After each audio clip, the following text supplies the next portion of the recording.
Sara ba? Oh, sabay tagani mo camera.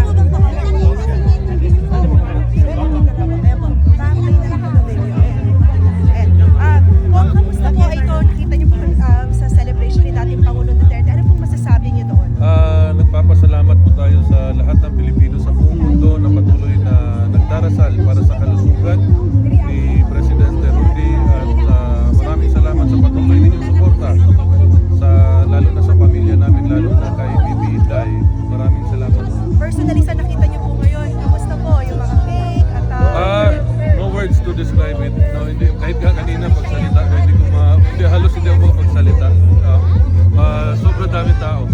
Nasiyahan po tayo, masaya tayo, at ang buong pamilya ay nagpapasalamat. Kamusta po sir, kailan po ang huli niyo pong kumbaga bisita kay dating Pangulong Duterte at nabanggit niyo po na malusog po siya? Last Thursday, nandun kami ng pamilya ko sa loob.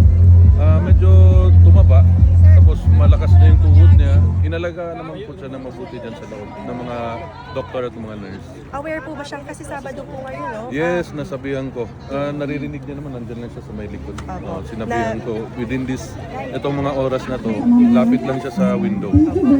Okay po. Kailan po ang next ninyong bisita? Ngayong Monday po. Okay, tapos doon niyo po malalaman Yes. kung kumbaga kung Yes. narinig niya nga ba Opo. talaga, Opo. hopefully, na kung yung mga ano. Meron po ba kayong mensahe ngayon sa kumbaga sa nalalapit na rin po na magiging desisyon po ng pre-trial na We leave it all to God. Thank you. She will be the next Holland Got Talent winner, for sure.